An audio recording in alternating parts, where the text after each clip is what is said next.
Hello and welcome to the Work Inspired podcast. I'm your host, George Lucas Pfeiffer. For those of you who watched this show, apologies for the big band-aid on my forehead. I'm seeing a dermatologist and not sure how long I'll have that. Also, AI is not yet at a place where it can just magically remove it. But I know you don't tune in to see my beautiful face. You're here for the excellent guests we have time and time again, and today is no exception. Jaymie Gelino is the Global Chief Operating Officer for Project Development Services at JLL. Today, we're going to talk about culture, sustainability, inclusivity, and how one of the largest firms in commercial real estate is planning for the future. Let's not waste another second. Work Inspired starts right now.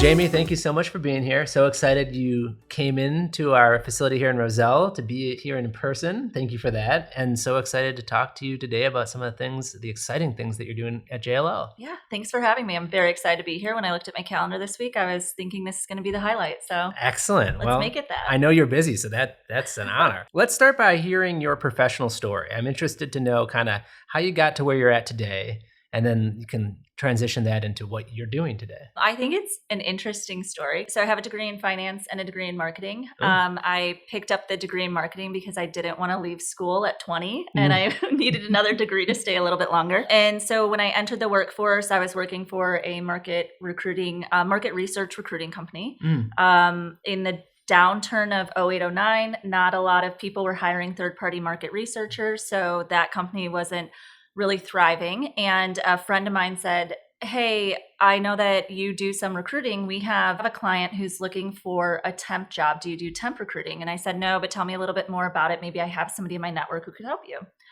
And so she told me a little bit more about it, and it ended up being one of JLL's clients. It was a big bank client, and they needed some assistance for 8 to 9 weeks. And at the time I was living downtown, I was paying my own rent, and I thought, this might be the leap into, at the time, a 15,000 person organization that maybe once I get in, I can make my way into finance where I want to sit. I got the job. So I ended up starting at JLL as a temp ordering flags for a large retail bank. Wow. And so that's where I spent about 6 to 8 weeks. And in that time, I was actively asking, what can I do? How can I help more? And learning a little bit more about how we facilitated and worked on that account.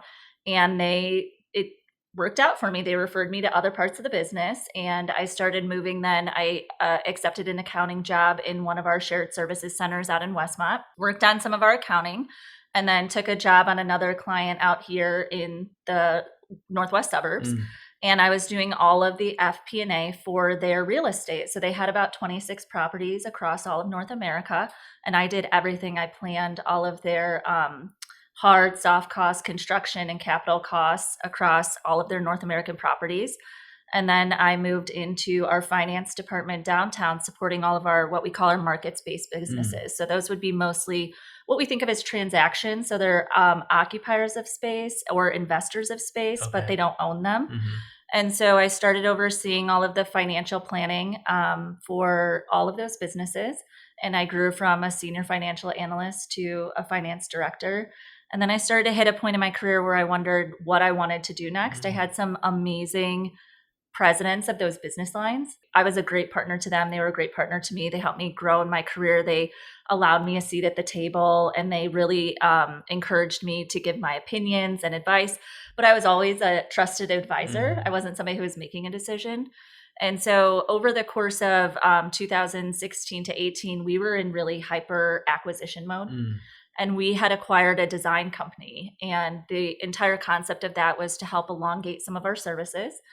But in addition to that, one of the partners always knew that he would sunset or retire out of the business. And at that point, the other partner called me and said, "Hey, I need somebody who really knows JLL. And I want you as a partner to help me come run the operations, the day-to-day, and really help me further integrate into JLL." And I thought, this is kind of a cornerstone of, do I continue on the path of finance, which I've loved, and I'm always inspired by numbers and it tells a story and what you do with it, or do I go into the business and instead of potentially influencing decisions, I start making them, which is a different level of stress than the influencing side. And so I took the leap.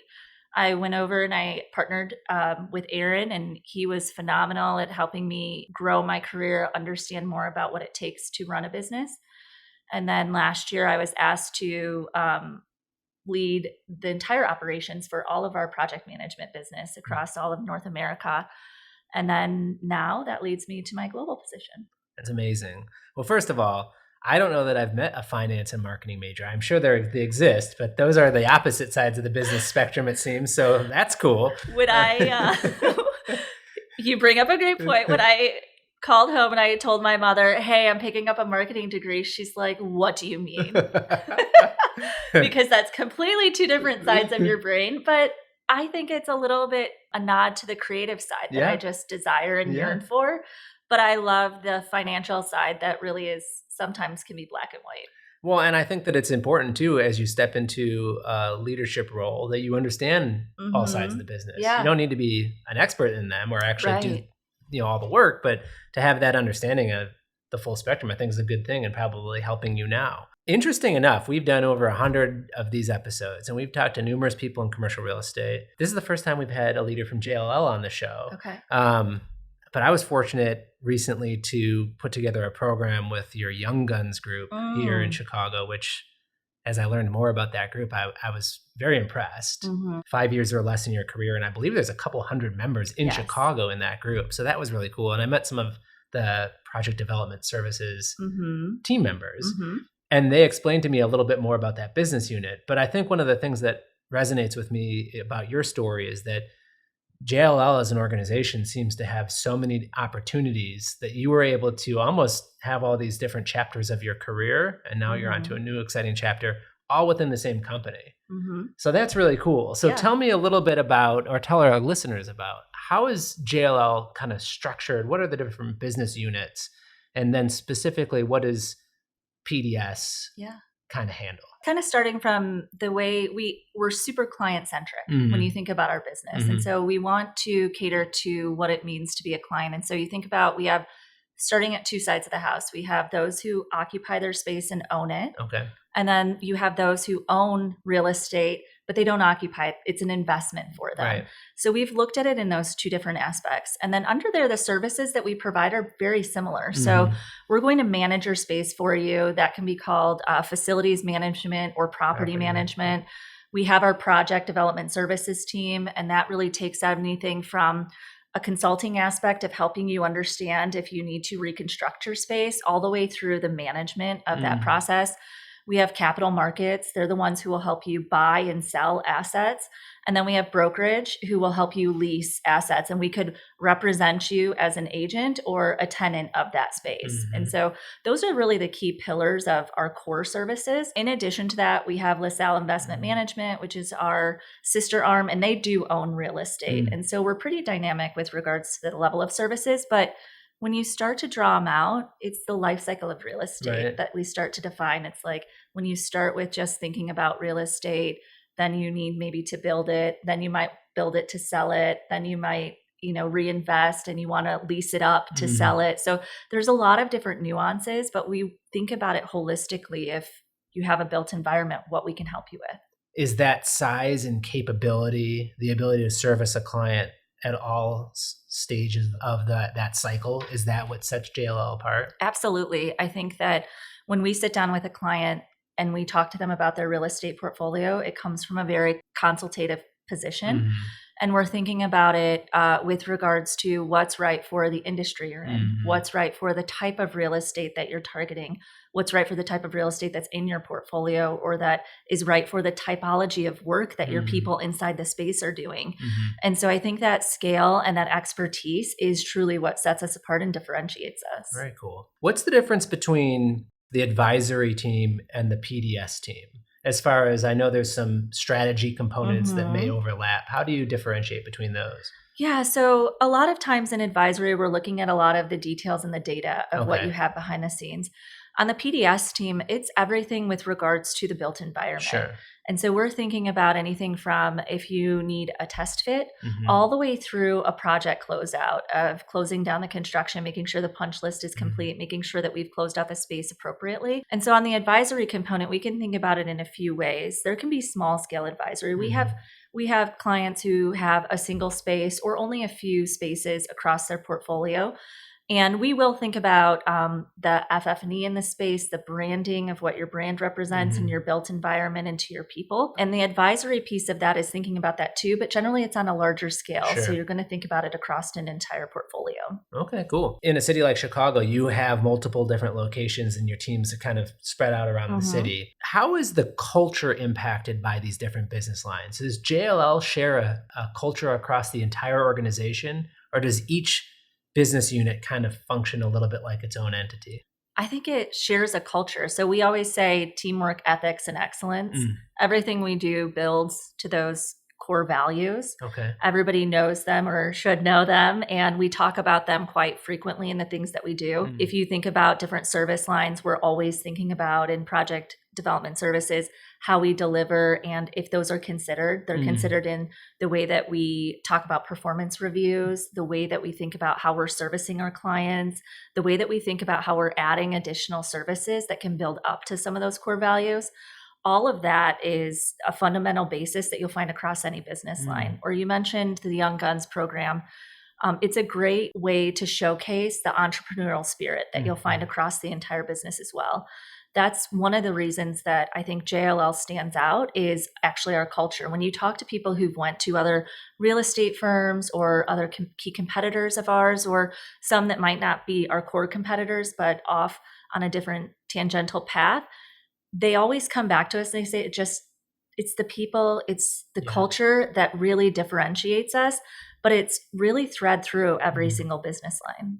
And this is a new question that we've started asking as we've emerged from the pandemic, but tell me about your work style currently. Is it shared across the entire organization, or does PDS have different, a different hybrid kind of model than maybe capital markets? So I think every business unit has a bit of its own. Okay. However, I will say JLL was pretty progressive with regards to hybrid work.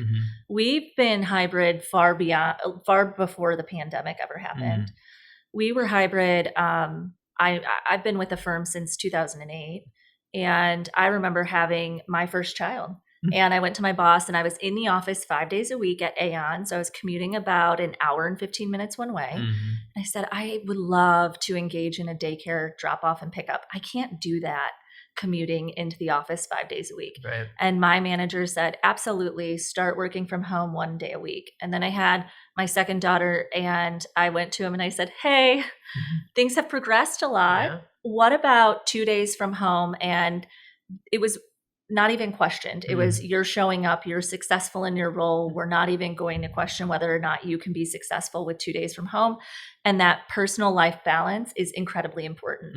And that was well before the pandemic. So what I would say is that we were completely progressive on the idea of hybrid work. And we had the technology that was already in solutioning for that, which was great, especially when COVID happened.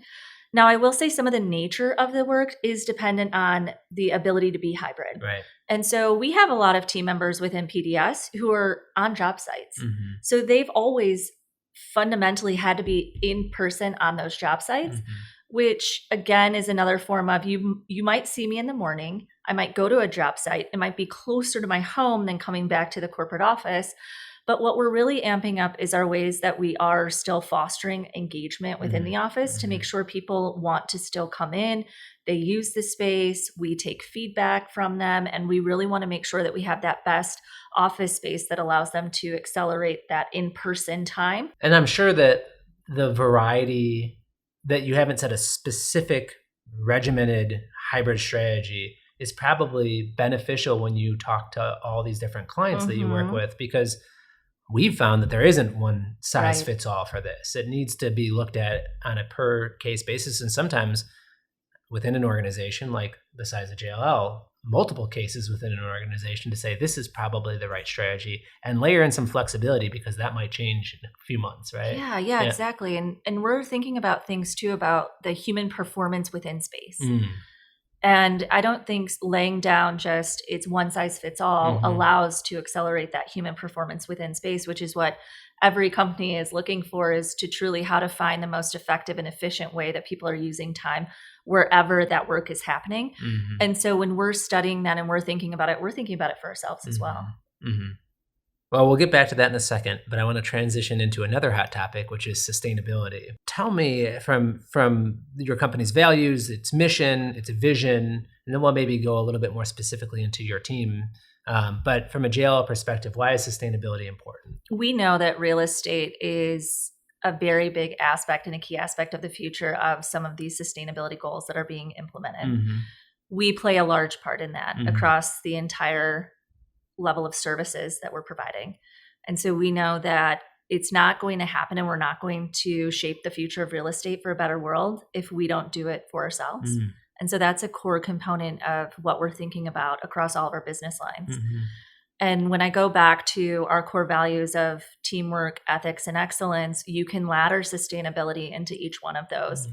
So when you're thinking about teamwork, it's not on one team to think about sustainability when you're thinking about the life cycle of a real estate asset. Mhm.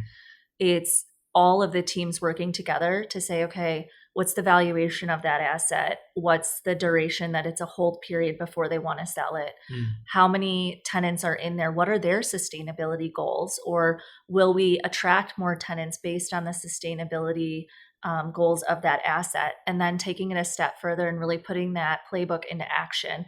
So there's a lot of ways that we have to work together across business lines to really accomplish our sustainability goal. Walk the walk, and Walk talk the the walk, talk. talk the Yeah. talk. Thank you, Yeah. with our clients. Yeah. So when you think about that's one way. So collaborating really relentlessly across the teamwork for sustainability. The ethical part of us says it's the right thing to do. Mhm. We know that there are a lot of goals that are going to come down from legislation, but we need to get ahead of them. Yeah. And we should leave the future better than we found it. So Mhm. let's be the people who really put that out there for ourselves.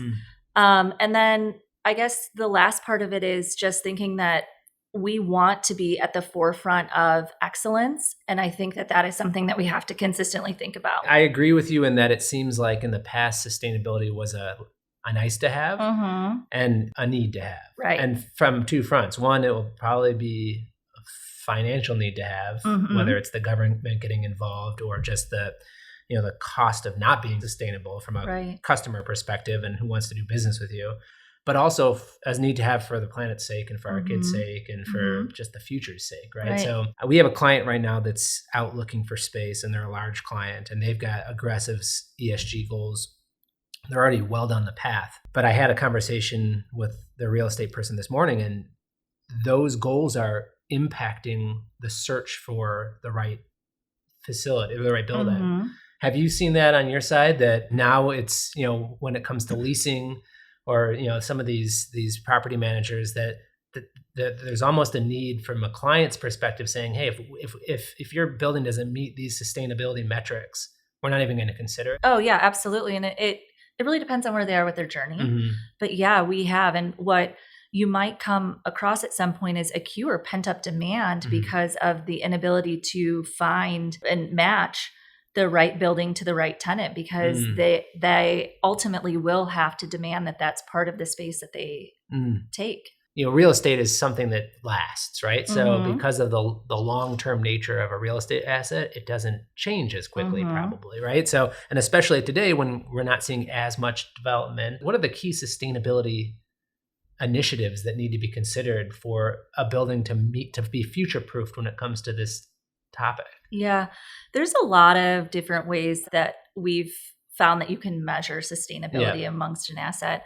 But I think some of the core things are thinking about how the energy that's emitted from the building, the amount of water that you're using within the building. There are really little tweaks that you can make to the infrastructure of the building. And it's sometimes when you're actually remodeling a space, there are some that are no cost that can give you some better returns from a sustainability aspect and make it more desirable. I think one of the things that we're going to start to discover is, what do we do with some of the core aging assets that are finding ourselves not in super early times, but really in the 1980s to the 90s? Those are the assets that we need to see how desirable are those going to become in the future, because they were well before the sustainability turn. Right. But in addition to that, Some of them might be in less desirable areas. And those are the assets in which we have to evaluate what are the future of those with regards to a journey on sustainability being desirable for tenants who are on the same journey, and what happens to those in the future. And is that something that, whether it's a tenant looking for space or a building owner looking to lease space, is that something that those people can come to your team to consult with, whether it's a small change that makes a big impact or something further down the path that might be a substantial investment but is future-proofed? Yeah, we have every level of service you just listed. So just having a conversation around, I want to know what some of the small wins that we can do that can start, and some of the programs that we can even put in place. Sometimes it's not even touching the infrastructure. We have ideas on how you can engage in various programs within your offices that can start to facilitate what your journey looks like. We have large scale programs that can actually sit down with you and consult with you and say, here's what a roadmap of your journey could look like to having your sustainability start to completion, and what it looks like along the way, what level of investment is needed, and really walking you forward on that path. So hybrid culture, sustainability, or ESG. The other big kind of, I don't want to say trend, because these things have been talked about for a while, but diversity and inclusion were also on a lot of people's minds as we came out of the pandemic. As you know, are in this global leadership role. Tell me, what does that kind of mean to you as far as building an inclusive team and creating a culture of inclusivity? And how do you work to achieve that? Well, I think first, we've always measured it within JLL. So you have to start with actually measuring it. And being able to stand behind the measurement and then having a commitment to improvement. I think for us, our measurement on some scales, when we think about the diversity of men and women, has always been pretty strong across most of our business lines. And we're pretty proud of that. We also look at the various levels of how we're measuring it. So when we think about our entry level versus our senior management, we're continue to measure that and see progress and growth, because what we want is even more senior, diverse leaders within our business line. I think the other thing that we think about is our annual goals include it. And if you're going to measure it, then you also should include it in some way of saying, I am also measuring you on this personally in order to make sure that we're progressing the goals that we have. We know that when we put diverse teams around tables, we hear it every single day, we win more. And it's just because of the diverse thought that happens when you have a lot of people who aren't coming from the same background, who don't think the same. You get a winning team, and it's important to us to think that way. We also want to continue to foster an environment where everybody feels included. So there's not a level where you knock on my door or you call me that I wouldn't pick up the phone and answer. And I think that's the demonstration from our leaders that says, we want to understand your perspective, and then we need to act on your perspective. So when we ask our people, and we have our people engagement scores that we measure ourselves against, it's then how are we taking action by what we heard? It's not enough to just ask for what people's opinions are. It's taking action then to show them progress on those. And I think, again, that goes back to the way that we're holding ourselves accountable and measuring it against progress. I know commercial real estate has a competitive nature to it, right? And you had mentioned it when you had your children, that your manager said, we know that you can get your job done. So take the flexibility, right? So I think an important component to a successful, inclusive culture that is effective and successful is being proactive about it, like JL seems to be doing, but also having a foundation of accountability and success, and making sure that there's still that's not all it is, right? That's right. That it's enhancing what's already a very effective culture and strategy. Yeah, I totally agree. I mean, I think I listed entrepreneurial spirit earlier, but trust is something that's core to our values. And when you're thinking about our culture, fostering that and understanding that people have lives outside of work, they will likely bring their best selves to work when they feel like they have that balance. And so our ability to entrust that our people are getting their jobs done also allows us more flexibility and the time to really foster that environment. Well said. Anytime we've got someone on the show that's involved in the creation of workplace, such as yourself and your team, I love to kind of ask them from their perspective, what are your clients asking for? Whether it relates to sustainability or culture, what are some of the top asks right now from people that are making decisions around space or decisions around people? I think it's a complex time. I think they need everything. Mm-hmm. They're asking for, to your point, a lot of the things that we touched on, though. What is the future of my office space? What should I be doing? What are the right activities for the space that we have designed today? And then what should the future of that space look like? And how does it accommodate the type of performance I need out of that space? And then I think that it starts to get beyond that. It's what are people going to demand from me as a firm? And what do I want my brand to stand for as I'm trying to recruit and retain talent? There's always it seems that there's always been a war for talent. And as the generations start to change, there's a different dynamic to that and a different component to what people and employees are willing to accept. I think about this all the time. Retail changes a lot. Retail is very dynamic. They have to keep pace with the consumer. And they know that in order to do that, they are constantly evolving. And that hasn't been new. But I think post-COVID, the employee as a consumer has had a lot different demands. And I think our clients are just trying to understand that. So I know what today is. And at first it was, okay, when is the right time to ask them back to office? Or how do we return to office with safe standards? That constantly evolved over the course of a year. And now as we're getting into year 4 post-pandemic, they're saying, okay, what is the future of commercial real estate or real estate in general going to look like? What are the demands of my employees inside of it? And then quickly, what are they going to demand of me in the next 12 to 18 months?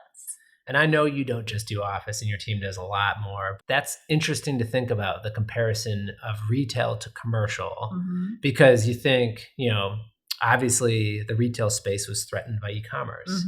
And you have some examples like the mall that's dying off, it didn't change, it didn't adapt. But then you see other success stories like Costco, or some of these outlet mall, So I think adaption is key, and finding someone with the knowledge and capabilities to kind of help guide down that process, because we get that.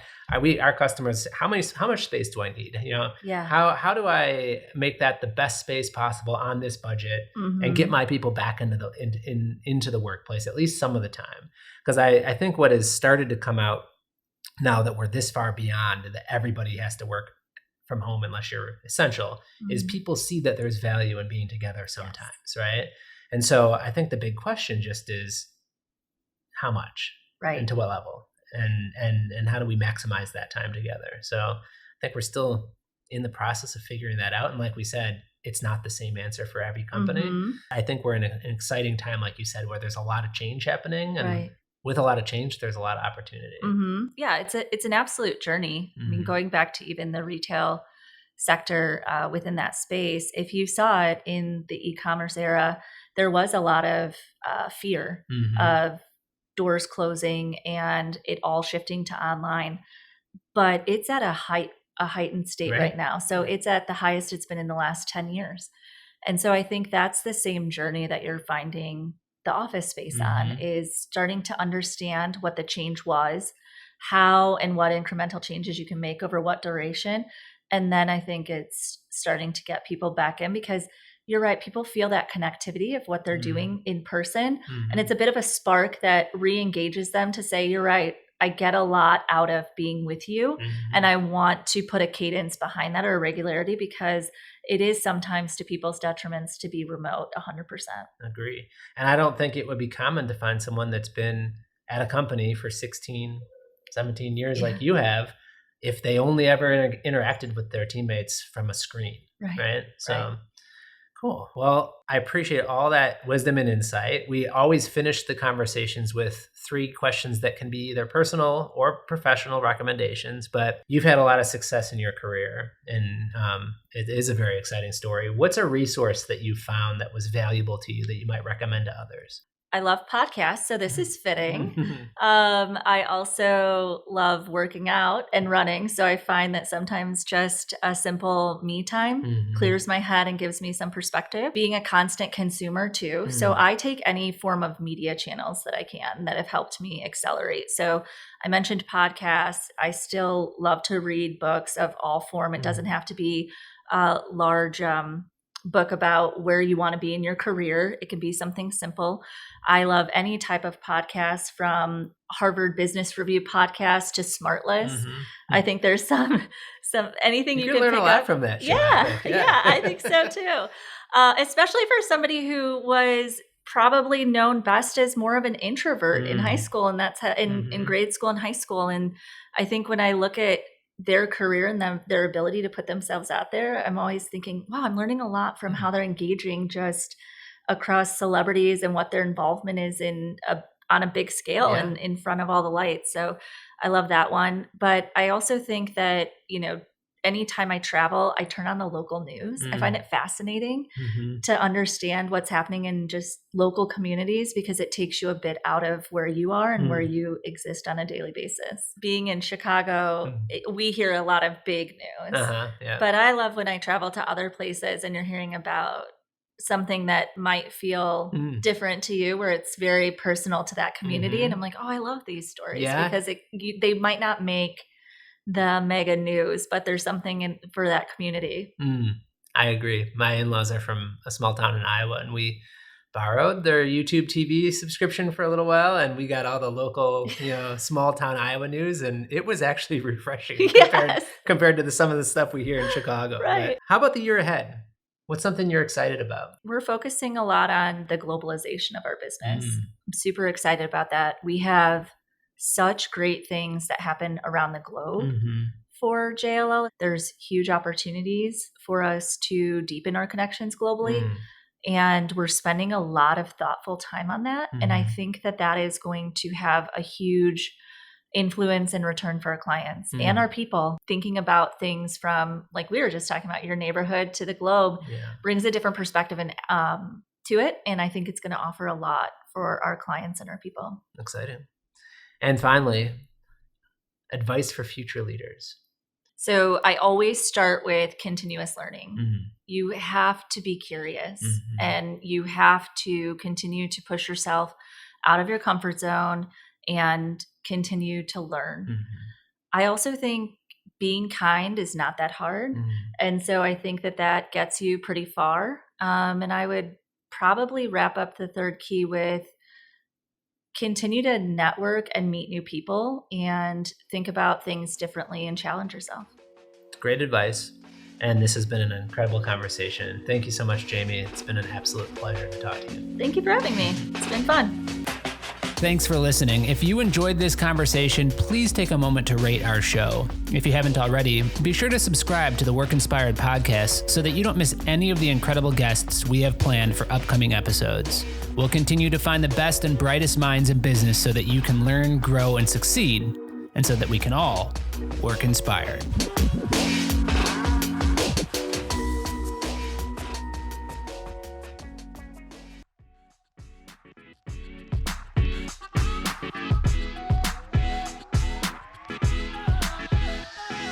Work Inspired is brought to you by BOS, a leader in commercial working environments and a Hayworth best-in-class dealership.